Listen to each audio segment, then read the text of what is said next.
एक सवाल मैं पूछना चाहता हूँ।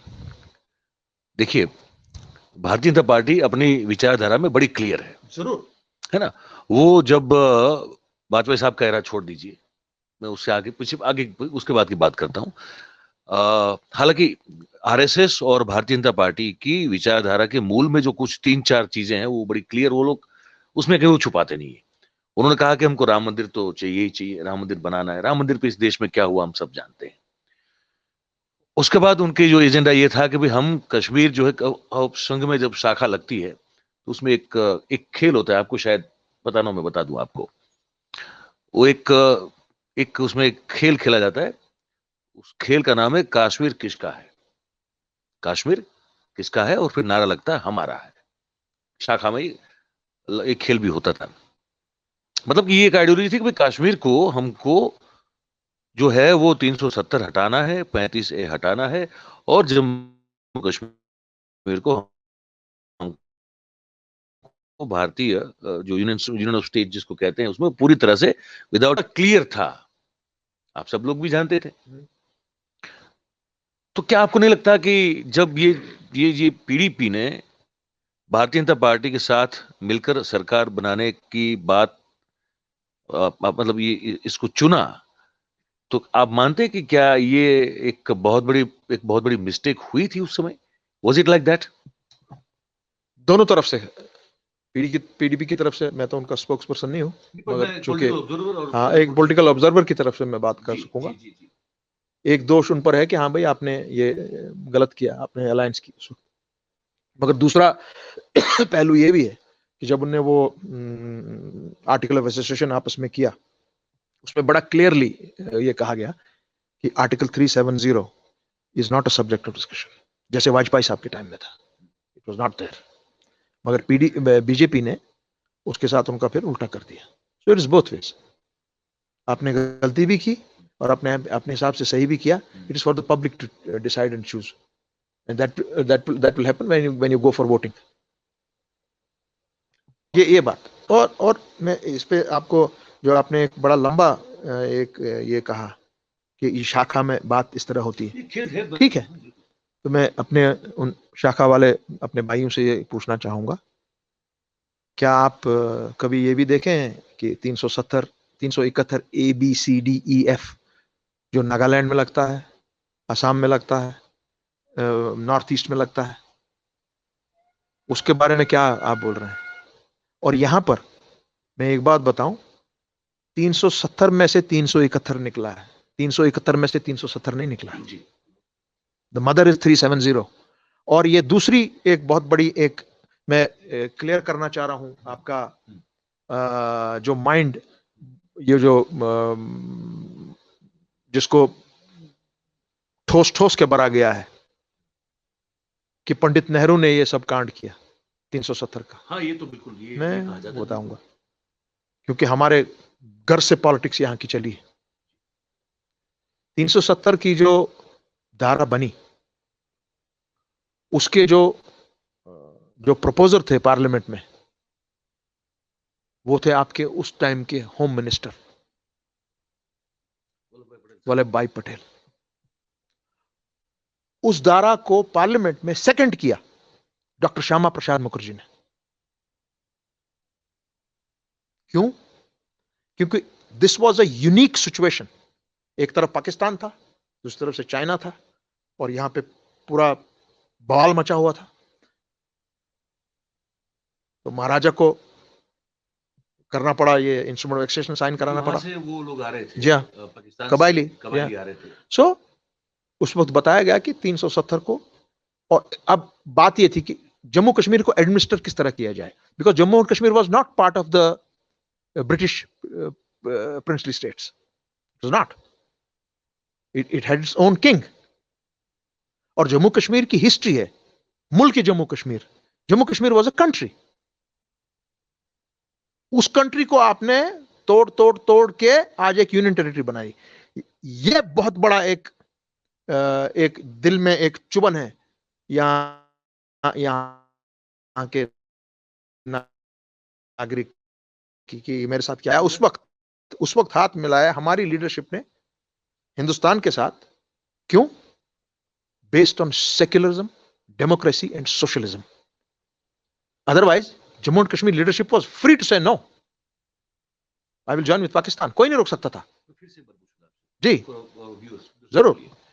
आप ये कह रहे हैं कि जम्मू कश्मीर एक अपने हिसाब से उस समय एक आजाद मुल्क था, वो ब्रिटिश रूल में नहीं था, ये कह रहे हैं आप? बिल्कुल बिल्कुल नहीं था। It was not like a princely state जो बाकी हमारे 500 कुछ थे। और जब उन्होंने ये अपना इंस्ट्रूमेंट ऑफ एक्सेशन किया with the union of India, उन्होंने अपने कॉन्स्टिट्यूशंस भी दे दिए। Jammu Kashmir retained it's constitution, the Maharaja retained it's constitution. उन्होंने कहा कि ओके, हमारा इनके साथ ये होगा on defence, foreign affairs and communication. बाकी जितने भी लॉज वगैरह हैं वो हम, जो स्टेट सब्जेक्ट है वो मेरे कंट्रोल में रहेगा। और इसको फिर बताया गया, इसको फिर लीगल शेप एक दी गई कि भाई अगर आपको इन हालातों में जम्मू कश्मीर को रूल करना है, जम्मू कश्मीर को क्या कहते हैं, उसका शासन चलाना है, आप किस तरह एडमिनिस्टर करेंगे? तो धारा 370 के थ्रू वो बनाया गया, उसको एडमिनिस्टर किया जाएगा। धारा 370 को पार्लियामेंट ऑफ इंडिया ने अप्रूव किया। पार्लियामेंट ऑफ इंडिया ने अप्रूव किया। उस वक्त की पार्लियामेंट ऑफ इंडिया आपकी होती थी कॉन्स्टिट्यूएंट असेंबली। उस वक्त 2 ही कॉन्स्टिट्यूएंट असेंबली थी पूरे मुल्क में, constituent assembly of Jammu and Kashmir, constituent assembly of the country of India. So 2 constituent assemblies, legal bodies, constitutional bodies, इन्होंने इसको एक्सेप्ट किया। और उस एक्सेप्ट करने के बाद 370 की धारा लगी। और जैसे होम मिनिस्टर ने, हमारे अमित शाह जी ने कहा यह टेम्पररी है। Absolutely he is right. उस वक्त यह कहा गया क्योंकि इस वक्त कॉन्फ्लिक्ट है। मेरे घर को 2-3 लोग कह रहे हैं ये मेरा है, मेरा है, मेरा है।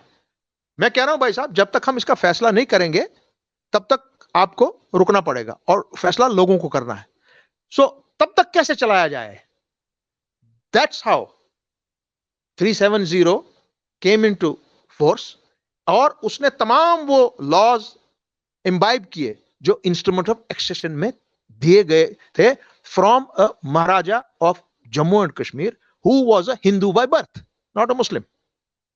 उस चीज को लीगल शेप दी गई, उसका नाम पड़ा 370। आप समझ गए?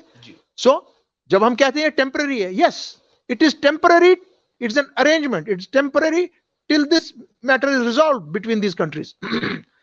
Till that time it will remain temporary.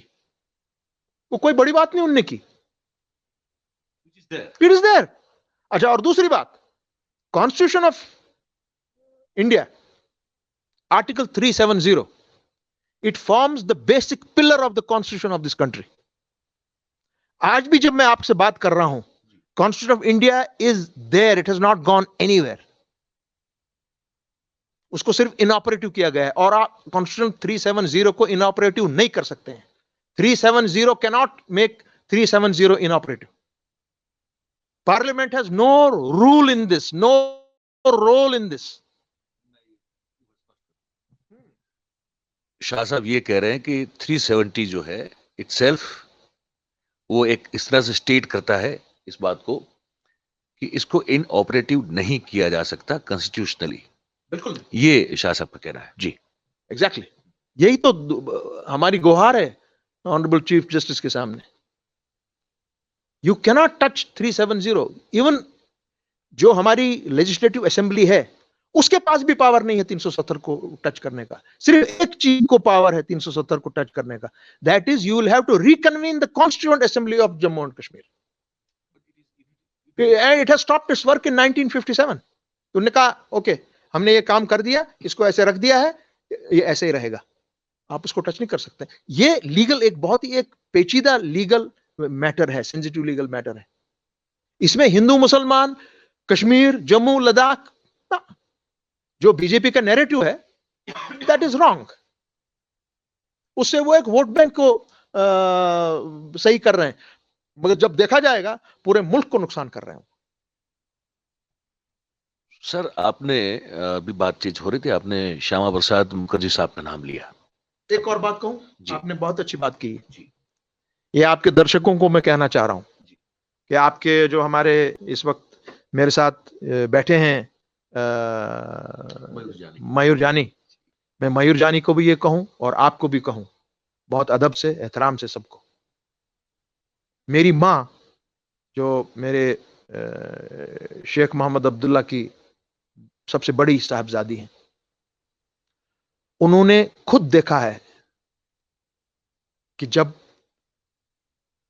Doctor Shyama Prasad Mukherjee की मौत वाक़ई हुई, वो उस वक्त शायद 14 या 15 साल की थी, and she remembers it very well. और उन्होंने प्राइम मिनिस्टर ऑफ इंडिया को लिख के भेजा जब उन्होंने पार्लियामेंट में बोला कि उनकी यहां पर मौत वाक़ा कराई गई।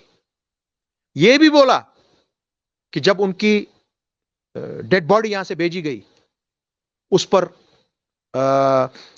उतना स्टेट का, क्योंकि उस वक्त शेख साहब प्राइम मिनिस्टर थे, वो एजाज नहीं दिया गया। They did not give the respect to the dead.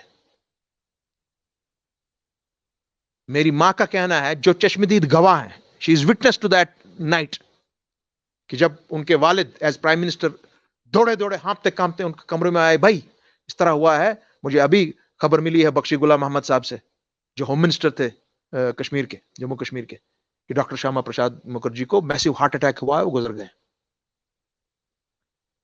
और उसके पहले, कुछ दिन पहले, डॉक्टर श्यामा प्रसाद मुखर्जी अपने बड़े भाई साहब जो जस्टिस थे, जस्टिस मुखर्जी कलकत्ता में, उनको खत लिखते हैं कि भाई मेरा इतना यहां पे ख्याल किया जा रहा है और इतनी जबरदस्त टीम डॉक्टर्स की है, और उनमें से एक डॉक्टर थे उस जमाने में, उस जमाने के यंग डॉक्टर, डॉक्टर अली जान, जिनको यहां का लुकमान माना जाता था, वो उनके निगरान थे। It was under his observation वो चल रहे थे कि मैं बहुत, I am feeling much better now then what I was feeling in Delhi and in Calcutta. और जब उनके, मेरी मां, हमने उस वक्तव्य में प्राइम मिनिस्टर को यह लिखा है जब हमको जेल हाउस अरेस्ट किया गया 5 अगस्त को, वो लिखती हैं उसमें कि भाई जब उनकी डेड बॉडी यहां से गई, पूरा स्टेट का कैबिनेट एयरपोर्ट पे था। महाराजा जो थे उस वक्त के जो सदर रियासत थे डॉक्टर करण सिंह, और हमारे जो फाइनेंस मिनिस्टर थे अरुण जेटली साहब, मरहूम अरुण जेटली, उनके वालिद, उनके sorry father in law Girdhari Lal Dogra हुआ करते थे। गिरधारी लाल डोगरा मेरे ग्रैंडफादर की कैबिनेट के बहुत इंपॉर्टेंट मेंबर थे। उनको नियुक्त किया गया। He took his dead body to Calcutta with a full delegation from Kashmir. उनके साथ गया और एक स्पेशल एयरक्राफ्ट एयरफोर्स का दिया गया। शेख साहब खुद एयरपोर्ट पे थे, पूरी कैबिनेट एयरपोर्ट पे थी। मेरे वालिद जो कंट्रोलर फूड सप्लाईज थे उस टाइम में, वो एयरपोर्ट पे थे। पूरा जो रिस्पेक्ट देना था वो दिया गया, क्योंकि शेख साहब और श्यामा प्रसाद मुखर्जी में पॉलिटिकल राइवलरी, माने पॉलिटिकल डिफरेंसेस थी, मगर वो अच्छे दोस्त थे। और वो चूंकि कश्मीर में उस वक्त आए थे परमिट के बगैर, उनको यहां की सरकार ने गिरफ्तार किया। उसी तरह से जिस तरह से महाराजा ने पंडित जवाहरलाल नेहरू को किया था जब वो कश्मीर आए थे परमिट के बगैर शेख मोहम्मद अब्दुल्ला को रिलीज कराने के लिए। ये एक हिस्ट्री है। सो जो पार्लियामेंट में आप लोगों ने बताया वो सरासर गलत और सरासर झूठ है। इट्स अ लाई। ये बड़ा अच्छा खुलासा आपने भी किया, जो आपने अपनी खुद माता जी के हवाले से बात बताई अभी, कि आपकी जो मदर थी उस समय, और ये लिखित में दिया है गवर्नमेंट ऑफ इंडिया को हमने, कि आपने पार्लियामेंट में ये चीजें बोली, दिस इज रॉन्ग। पर मैं इस दूसरे इसी श्यामा प्रसाद मुखर्जी साहब को लेकर ही कुछ एक और मुद्दे को छूना चाहता था। वो ये था कि आपने कहा कि उस समय के जो हमारे होम मिनिस्टर साहब थे वल्लभ भाई पटेल साहब, उन्होंने इस चीज को 370 को एक जो कमेटी थी ना जो हाँ, पंडित जवाहरलाल नेहरू ने फ्रेम की थी। हाँ बिल्कुल, उसमें अपने ये थे, होम मिनिस्टर थे, डॉक्टर श्यामा प्रसाद मुखर्जी थे, आपके अहंगर साहब थे, जी, जो अयंगर साहब, जी हाँ जी हाँ जी हाँ। उसके बाद दीवान भी थे, जी हाँ, वो शेर कश्मीर थे, उनकी पूरी टीम थी, और बड़े सोच समझ रखने वाले लोग थे, जिन्होंने माने लॉर्ड माउंटबेटन से लेकर महाराजा हरि सिंह, उसके बाद ये दिग्गज लोग, उन्होंने 370 का ये प्रपोजल करके सामने रख दिया। तो क्या आप समझते हैं आजकल मेरे भाजपा के लोग, आप ज्यादा बुद्धिमान हैं उन लोगों से? मैं ये सवाल पूछ रहा हूं। आपको ना ए, न बी, न सी, न डी मालूम है जम्मू कश्मीर की हिस्ट्री का। You mean to tell me you are more brainier legally than those people at that time, जिन्होंने पूरे हिंदुस्तान को जोड़ा और किस तरह से खूबसूरती से कश्मीर को जोड़ा, किस तरह से हैदराबाद को जोड़ा, जूनागढ़ को जोड़ा। यह मेरा सवाल है आपसे। जब उस कमेटी में श्यामा प्रसाद मुखर्जी साहब भी थे, फिर कुछ ही, अच्छा उतना ही नहीं, सॉरी, हाँ, तो मुझे भूल जाएगा। हाँ, जब यूनाइटेड नेशंस में यह केस दिया गया, जो टीम इसका मुसवदा जिनने बनाया यही लोग थे, डॉक्टर श्यामा प्रसाद मुखर्जी, सरदार पटेल। उन्होंने पंडित नेहरू की अगुवाई में इस टीम का गठन किया और वो प्रपोजल यूनाइटेड नेशंस में भेजा। तो फिर ऐसा क्या हुआ कि मुखर्जी साहब जो है फिर ये जो स्पेशल स्टेटस है या 370 वो उसका विरोध भी तो वही कर रहे थे। अच्छा, क्या हो गया अचानक? उनको शायद पंडित जवाहरलाल नेहरू से अनबन हो गई, मामला दुरुस्त नहीं हुआ तो उनने हिंदू महासभा बना ली और फिर वो रेस्ट इज हिस्ट्री। आप कह रहे हैं कि जी मुझे स्पेशल स्टेटस हटा दीजिए। भाई ये स्पेशल स्टेटस चल रहा है सदियों से और आपका कॉन्फ्लिक्ट है। आप कह रहे हैं जी यहां हिंदुस्तान का झंडा ही नहीं चढ़ता था। अच्छा सुनिए, भारत यात्रा में आज लोगों के हाथों में हजारों झंडे थे। उसके अलावा ट्राई कलर हमारा हमेशा इज्जत के साथ 1947 के बाद कश्मीर में हर जगह, हर डिस्ट्रिक्ट पर, हर 26 जनवरी और 15 अगस्त को शान से लहराता था with side by side Kashmir flag, और ट्राई कलर की एक इज्जत होती थी। और किसी ने आज तक, किसी एक कश्मीरी ने कभी भी ट्राई कलर की बेहरमती नहीं की है, नेवर। तो जो सेपरेटिस्ट रहे हैं जो भी कश्मीर में, वो तो मतलब हमने तो ये देखा भी है, मतलब पहले भी और अभी भी कुछ लोगों से बात की, कुछ लोगों ने कहा भी कि वो एक पे दौर होता था जहां पे वो जो लाल चौक है वहां पे जो घंटाघर बना हुआ है वहां पाकिस्तानी फ्लैग भी होस्ट हुए हैं। बिल्कुल बिल्कुल, मैं आपको कह रहा हूं, यस, उस दफा उस टाइम का समय ही वैसा था जब टोटल कोलैप्स हो गया यहां पर। और यहां का total collapse of the law and order machinery has happened always जब बीजेपी का या बीजेपी के सपोर्ट का शासन जम्मू कश्मीर में चलता था। जगमोहन साहब के जमाने में it happened when BJP was in coalition with VP Singh government. और अभी दोबारा जब यहां दोबारा से कश्मीरी पंडित पीछे जब ये किलिंग्स हुई, दोबारा यहां से भाग गए जितने भी कुछ उनको जाना पड़ा अपनी जान के लिए, हड़ताल पे बैठे हुए हैं। It has happened under the governors rule in which is under the BJP rule. State governments के होते हुए कभी भी यहां कश्मीरी पंडित बाहर नहीं आया है, नेवर नेवर। ये एक मैं इंफॉर्मेशन दे रहा हूं आपके पूरे मुल्क में, ये बता रहा हूं मैं आपको। जब भी यहां स्टेट गवर्नमेंट यहां का शासन चलाती थी, कभी भी कश्मीरी पंडित ने यहां से हिजरत नहीं की। जब भी उनने यहां से हिजरत की, it was under the BJP rule और the BJP led coalition. Let me tell you that. क्या कभी ये हो सकता है कि जम्मू कश्मीर की जो रीजनल पार्टीज हैं, जैसे आपकी पार्टी हो गई, डॉक्टर अब्दुल्ला साहब के फारूक अब्दुल्ला की पार्टी हो गई, पीडीपी हो गई, ये कभी ये जो इंटरनल आपका जो है मसला, कभी आप लोग मिलकर सरकार बना सकते हैं क्या? क्या बना सकते हैं? आप लोग मिलकर कोई गवर्नमेंट बनाने की मिलकर सोच सकते हैं कि वो कभी हो ही नहीं सकता है? क्यों नहीं? अब तक तो हुआ नहीं, इसलिए हो सकता है। अच्छा, अब तक क्यों नहीं हुआ? पहले नेशनल कॉन्फ्रेंस होती थी, पूरी नेशनल कॉन्फ्रेंस, जैसे हमारी वो नेशनल कॉन्फ्रेंस एक ही थी, सेम। मेरे वालिद उसके number 2 to Sheikh Mohammad Abdullah till his death.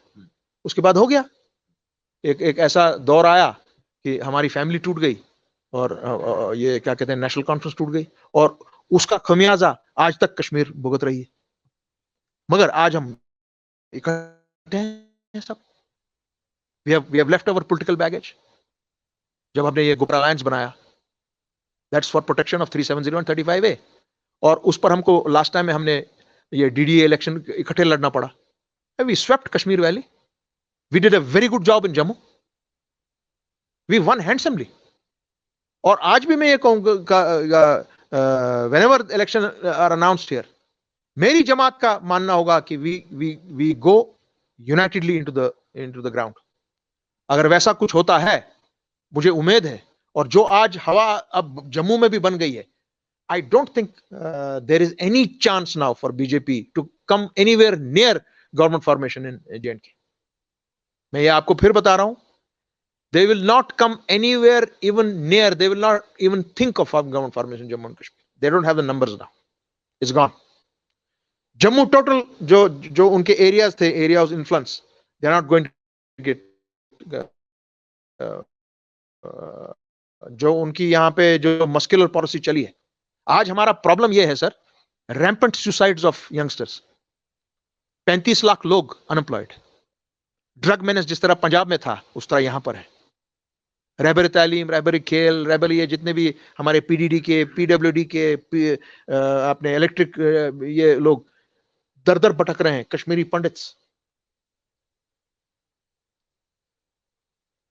जो 5 अगस्त का, to sum it up I can tell you, जो 5 अगस्त का हमारे माननीय प्राइम मिनिस्टर ने, और मैं, हमारे दिल में कोई मैल नहीं है, कोई बैर नहीं है। मेरे आज भी आपके साथ में जो बात कर रहा हूं, I have very lovely friends जो बीजेपी से ताल्लुक रखते हैं, I have very good friends जिनका RSS बैकग्राउंड है, उनके साथ में रोज यही हम लड़ाई झगड़ा करते रहते हैं। वो फाइनल लोग कहते हैं यार अब क्या करें, सियासत है, करना पड़ता है। मैं कहा नहीं, हिंदुस्तान को तबाह मत करो। मैं आपको यही बता रहा था कि सर कि जो भी अब यहां पे आप देख रहे हैं, जो 5 अगस्त 2019 का फैसला हमारे माननीय प्राइम मिनिस्टर ने लिया पार्लियामेंट में बैठकर, based on just share numbers, that was a political disaster. China कभी मुंह नहीं खोलता था। आज जो हम सुन रहे हैं, बहुत बड़ी टेरिटरी उनने ली है इन 2 साल में, और उनने बेसिस क्या बनाया था? 5 अगस्त। आप जम्मू एंड कश्मीर की टेरिटरी को छेड़ नहीं सकते हैं, बिकॉज एक हिस्सा उनके पास है, एक हिस्सा पाकिस्तान के पास है, एक इधर है। और जब अगर मेरा जैसा आदमी ये बोले, तुरंत बोलेंगे ये तो देशद्रोही है। भाई मैं देशद्रोही नहीं हूं, मैं कह रहा हूं आपको जो प्रैक्टिकल, जो करेक्ट चीज है, इसको देखिए।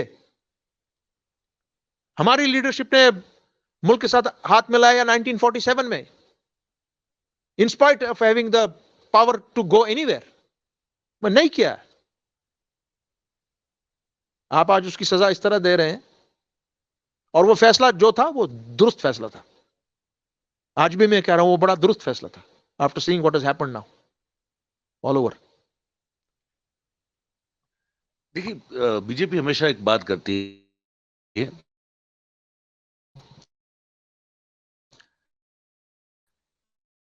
कि हमको इस देश से जो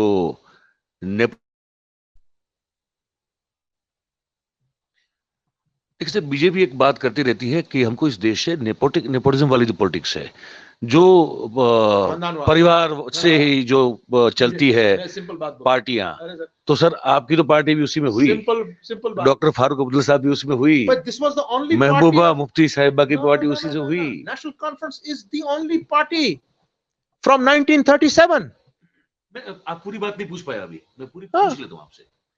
फिर वो चाहे समाजवादी पार्टी हो, मुलायम सिंह यादव साहब की, लालू साहब की RJD हो, BJD हो उड़ीसा में, है ना, तमिलनाडु में ये जो स्टालिन साहब जहां बैठे हैं अभी वो पार्टी हो, तो ये तो फिर शिवसेना हो गई, NCP चल रही है। तो देश में तो ऑलमोस्ट सभी जो अलग, मतलब फॉर एग्जांपल उन्होंने कांग्रेस पर अब तक जो हमला यही किया है कि भाई ये तो गांधी नेहरू परिवार की पार्टी है, कोई नेशनल पार्टी परिवार की पार्टी बन गई है। मैं ये समझना चाहता हूं कि जब ये एक नैरेटिव है जो बहुत बड़ा स्ट्रॉन्ग क्रिएट किया गया है, और बीजेपी कहती है कि हमको इस परिवारवाद से देश की राजनीति को छुटकारा दिलाना है। काम करें और जी बोले बादशाह। हाँ, मैं खुद बोलूंगा आपको पूछूंगा, ठीक है। तो सर, आप तो सभी लोग वही आते, वो परिवारवाद वाले मामले में आते, तो कैसे फिर इस नैरेटिव से आप लड़ेंगे, ये बताइए हमको। ये पब्लिक से पूछिए आप, वोट कौन देता है? पब्लिक सब देती। सीधी बात, पब्लिक वोट नहीं देगी, कोई परिवार वाला नहीं आएगा। तो पब्लिक सब जानती है भाई। मैं आपको एक बात बता दूं, हमारे माननीय होम मिनिस्टर के साहिबजादे इस वक्त क्रिकेट बोर्ड के उनके कंट्रोल में है। Secretary sir. किस किस चीज की वजह से? तो कोई क्वालिफिकेशन है ही नहीं। नहीं, हमने क्योंकि हम तो क्या क्या वो परिवारवाद नहीं है? हम तो उसी स्टेट से हैं। तो हमने कोशिश, अच्छा, हम खुद स्पोर्ट्स खेल चुके हैं। पे इनके चीफ मिनिस्टर्स हैं, हाँ, एमपीज हैं, हाँ, बड़े बड़े दिग्गज रहनुमा हैं, उनके बेटे बेटियां पॉलिटिक्स में हैं। तो परिवार, it doesn't go well with me. ये आपकी सबसे नैरेटिव कुछ कोई नैरेटिव नहीं। कल को यहाँ इलेक्शन होंगे, राहुल, कल इलेक्शन होगा, हाँ, राहुल गांधी को डिफीट कर दिया जाएगा, मान ले, आज तक जैसे किया ना, तो पब्लिक ने किया ना। अभी उनको ये बताएगा ना कि ये तो शहजादा है, युवराज है। अच्छा, कल को वो जीत जाएगा इलेक्शन, और जैसा लग रहा है अब हवा बहुत तेजी से बदल रही है, पब्लिक उसको वोट देगी, तो परिवारवाद कहां से आ गया? यहां पे 3 या 4 इंपॉर्टेंट पॉलिटिकल प्लेयर्स हैं अब, पीएचडी के ही, मैक्सिमम पीएचडी इंपॉर्टेंट प्लेयर है अब। अगर लोगों ने उसको नकार दिया, व्हाट कैन आई डू? अगर लोगों ने उसको वोट दे दिया, तो आप बोलेंगे परिवारवाद है। तो पब्लिक तक है भाई, पब्लिक बताएगी। ये कहना है, उनका कहना है कि आपकी पार्टी में कोई, आपके परिवार के अलावा तो कोई चेयरमैन या प्रेसिडेंट नहीं बन सकता ना। जरूरी नहीं है सिर्फ चेयरमैन या प्रेसिडेंट हो, एक चेयरमैन है, एक प्रेसिडेंट है, बाकी जो नीचे हैं हजारों लाखों की तादाद में लोग, वो कौन है? वो मेरे परिवार से नहीं है। तो वही करना पड़ेगा जो आप कहेंगे। कोई जरूरी नहीं है। हमारी पार्टी में बड़ी डेमोक्रेटिक इश्यूज चलती हैं।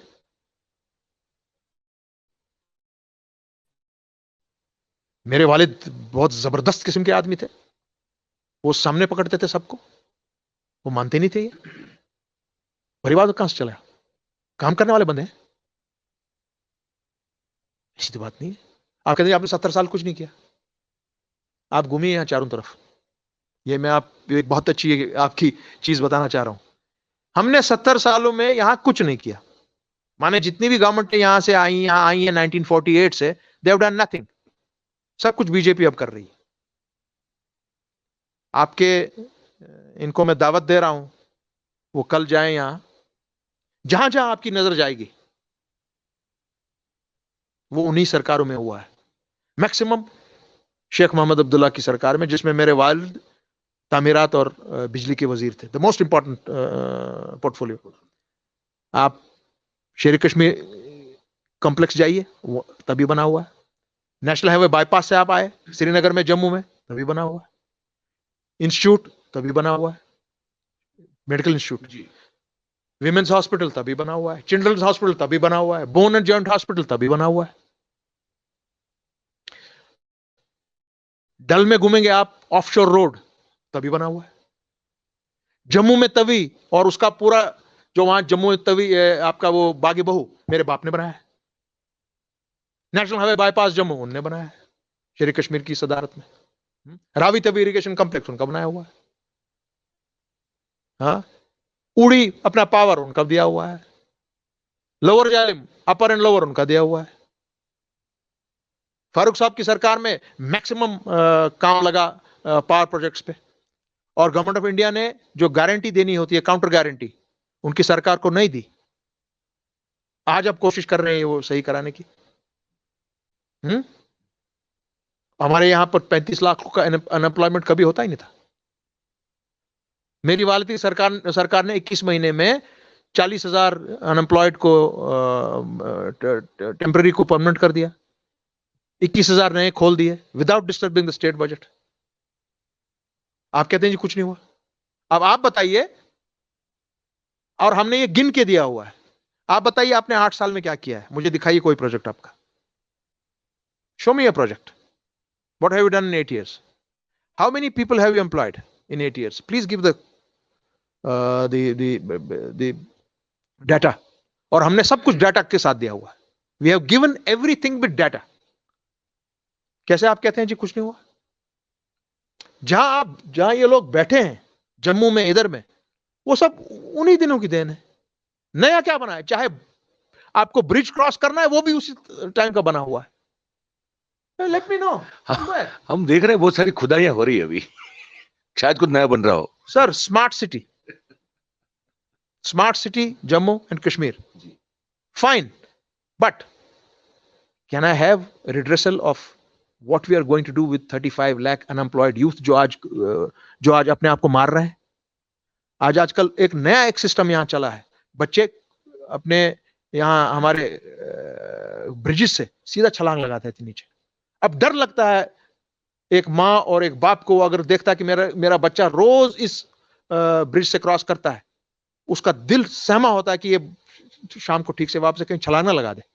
That is the situation today which needs to be corrected, and governor's rule is no answer to a public rule. एक आखिरी बात पूछ के फिर जो है मैं इस जो I have been very critical, but this is the truth. Though I'm not a biased man, but this is what I told you is from my heart. We really appreciate that, sir. बस एक आखिरी सवाल है, इसके बाद फिर हम इस मुलाकात को फिर खत्म करेंगे. अब जिस मोड़ पे खड़े हैं आप यहाँ पे कश्मीर, एक और बात आपसे करूं जी. आपकी बहुत बड़ी एक चैनल है, किसी दिन आप एक डिबेट करवाइए और हमारे मुल्क में किसी भी जगह पर, और जो आपके टॉप बीजेपी और आरएस के जो बंदे एक दो वहां पर हो, उनको वहां लाइए. हम भी यहां से आएंगे विद फैक्ट्स एंड फिगर्स. एक ओपन डिबेट हो जाए कंट्री में और देखा जाए कि भाई क्या, और हम 47 से शुरू करेंगे आज तक. I am ready for it. आप बुलाएं मुझे, मैं आ जाऊंगा. बात यह है कि फैक्ट्स एंड फिगर पे बात होनी चाहिए. सेंटिमेंट्स तो अलग है, लेकिन फैक्ट्स एंड फिगर पे बात होनी चाहिए. You talk facts and figures and you talk constitution of this country. मैं कॉन्स्टिट्यूशन ऑफ कंट्री के बाहर बात नहीं कर रहा हूं. अगर जो बीजेपी के आजकल के लोग कह रहे हैं जी आपकी डिक्टेशन पाकिस्तान से आ रही है, तो मैं सुप्रीम कोर्ट में क्या कर रहा हूं चीफ जस्टिस के सामने में कि मुझे भाई बताइए मेरे कॉन्स्टिट्यूशन के साथ आप क्या करने जा रहे हैं. What am I doing there? एक सवाल पूछने का मन हो रहा है. बोलिए जी. कभी भी कहीं ये हुआ है क्या कि पाकिस्तान का जो भी सदर रहा हो, जब भी ये कोई कोशिश की गई हो कि आपसे कांटेक्ट करने की, आपसे जो है कुछ बातचीत करने की? Never. NEVER. Never. Right from my grandfather's time to my father's time to Dr. Farooq's time to Umar's time to now. हम तो उनको भी कहते हैं जरा ये दरवाजा यहां से खोल दीजिए. We would like to come there and we will set this matter right between India and Pakistan. The people of Jammu and Kashmir. और उसमें हिंदू भी होगा, मुसलमान भी होगा, सिख भी होगा, बौद्ध भी होगा, ईसाई भी होगा, हमारा डोगरा भाई भी होगा. जरा करिए इसको फैसिलिटेट, खोलिए दरवाजे, हम ये मामला दुरुस्त करेंगे. बायलैटरलिज्म ने नहीं किया, बायलैटरल सिचुएशन ने नहीं किया. जम्मू कश्मीर के लोगों को इसमें मुंसलिक कीजिए, लद्दाख से भी, जम्मू से, यहां से हिंदू और मुसलमान को, और देखिए हम ये मामले को किस तरह दुरुस्त करेंगे और दोस्ती का माहौल यहां चारों तरफ से फैलेगा. मैं आपको आज ये कह रहा हूं. यहां अब आखिरी सवाल है बस शाह साहब, जिस मोड़ पे अभी कश्मीर, जम्मू कश्मीर के लोग खड़े हैं और एज ए स्टेट एक अपने आप में जो प्रदेश के तौर पे वो खड़ा हुआ है, आगे क्या देख रहे हैं आप? किस तरह का फ्यूचर देख रहे हैं आप? माफ कीजिएगा, बीजेपी के शासन में कोई फ्यूचर नहीं है. जिस तरीके से वो जम्मू कश्मीर को चला रहे हैं, 150-200 करोड़ 250 करोड़ मेरे दिन का खर्चा है to keep up my police, paramilitary, armed forces. 250 crore a day. It's not a joke. और हमारे पास सैलरीज नहीं है, हमारे पास इन 35 लाख लोगों को नौकरी देने के लिए कुछ नहीं है. यही नहीं, पूरे मुल्क में हाहाकार मची हुई है. कश्मीर उसकी मेन वजह है. कश्मीर को दुरुस्त कीजिए. ये सब चीज इतना ये लंबा चौड़ा जो हम डिफेंस पे कर रहे हैं, ये खर्चा जो यहां कर रहे हैं, 100, 200, 250 करोड़ पर डे। ये हम तो एक दिन में एक फैक्ट्री बड़ी लगाए। Every day a new factory will come up in this country if you set Jammu and Kashmir right. And it will not be set right by a muscular policy. It will only be set right through a dialogue under the constitution of this country. बहुत बहुत शुक्रिया आपका, बहुत बहुत शुक्रिया, बहुत समय दिया आपने और बात की हमारे व्यूअर्स के साथ, और जो बात पहुंचाई है आपने। कुछ बातें तलख लगी होंगी, मगर the truth is the truth. Truth is always bitter. तो मेरे भाइयों और मेरी बहनें, अब देखिए ये एक बिल्कुल एक तरह से कहें तो हमने कुछ ऐसे सवाल शाह साहब को पूछे हैं जो मुझे पता नहीं शायद इनको कैसे लगे, लेकिन बहुत अच्छे लगे। अच्छा चलिए फिर ठीक है। पर हमारा काम ये है कि सवाल पूछना होता है। हम इनसे भी पूछते हैं, हम सबसे पूछते हैं, हम बीजेपी से भी पूछते हैं, हम कांग्रेस से भी पूछते हैं, हम सबसे सवाल पूछते हैं। और सवाल पूछने का मतलब ये होता है कि जो चीजें बहुत सारी धूमिल होती हैं, जो मतलब जैसे वो कई बार होता है ना कि ये कुछ होता कुछ है, दिखता कुछ है, बताया कुछ हो जाता है। तो कोशिश करते हैं कि वो सब छांट के वही बात जो है आप तक सीधी पहुंचाई जाए जो जहां से निकल के आती है। तो कश्मीर में है, श्रीनगर में है, तो और ये एक ऐसा एक ऐसे घर में बैठे हैं जिस घर से पूरे कश्मीर की एक समय ये कह सकते हैं कि एक जम्मू कश्मीर की जो है एडमिनिस्ट्रेशन से लेके पॉलिसी मेकिंग से लेके हर चीज जो है वो सालों से यहीं से इन्हीं घरों से यहीं से निकली हुई है। तो मुझे लगता है कि इससे बड़ी जगह इस बात को करने के लिए कोई थी नहीं। तो हमने आज उनके समय मांगा था शाह साहब का, और उन्होंने बड़े जनरसली हमको ये समय दिया है, और पूरी बात हमने जो पूछी उनका उनको खुलकर उन्होंने जवाब दिया हुआ है। तो मैं उम्मीद करता हूं कि ये बातचीत जो है आपको बहुत सारी ऐसी जानकारी आपको पहुंचाएगी, बताने में काबिल होगी और सफल होगी कि आप तक क्या पहुंचाया जाता है, व्हाट्सएप यूनिवर्सिटी से आप क्या क्या पढ़ते हैं, और हमारा जो प्यारा गोदी मीडिया है वो क्या क्या आपको बताता है। तो वो तो जोक दर जोक वहां से गुजरात से महाराष्ट्र से जहां से भी लोग आप देख रहे हैं, जम्मू कश्मीर के लोग पूरे देश के लोग बहुत प्यार करते हैं हमारे पूरे मुल्क के लोगों के साथ। और यहाँ आइए, एंजॉय कीजिए, और देखिए कि जो आप टीवी पे देख रहे हैं शाम को 2 घंटे में एकदम पूरा पॉइजन भर दिया जाता है, उसके परे है यहाँ की सिचुएशन। तो बस यही है। हम आज उम्मीद करते हैं कि कार्यक्रम आपको अच्छा लगा होगा, और जितने लोग जुड़े हैं उन सबका बहुत बहुत शुक्रिया। आगे जो इस कार्यक्रम के साथ जुड़ने वाले हैं उन सबका बहुत बहुत स्वागत है। और अच्छा लगता है, हम हमेशा कहते हैं आपको कि जो भी आप सोचे हमारे कार्यक्रम के बारे में, उसके बारे में आप कमेंट जरूर करें, अच्छा बुरा जैसा भी लगे आपको। आपकी राय जानना हमारे लिए बहुत जरूरी होता है। और दूसरी बात है कि ये हमेशा कहते हैं, और ये कहना हमारा बिल्कुल एक काम है, ये जो पूरा काम कर रहे हैं उसका एक हिस्सा है कि अगर अच्छा लगता है तो इस कार्यक्रम को आप जरूर लाइक कीजिए और सब्सक्राइब करें, करवाएं, और अगर उससे भी ज्यादा अच्छा लगता है तो फिर इसको शेयर कर दीजिए ताकि और लोग भी जो इसको देख पाए। तो बस इसी के साथ मैं अब आपसे विदा लेता हूं, और कुछ दिन अभी हूं श्रीनगर में, कोशिश करूंगा कि कुछ ऐसी ऐसी बातें जो यहाँ की जमीनी हकीकत है वो मैं आप तक पहुंचा पाऊं, और पहुंचाने में वो मैं सफल रहूं। तो बस आज इतना ही है, और फिर मिलते हैं एक दूसरे हमारे मेहमान के साथ अगले कार्यक्रम में। तब तक के लिए मुझे जो है आप आगे दीजिएगा। बहुत बहुत धन्यवाद, आपने देखा हमें। Thank you very much. नमस्कार।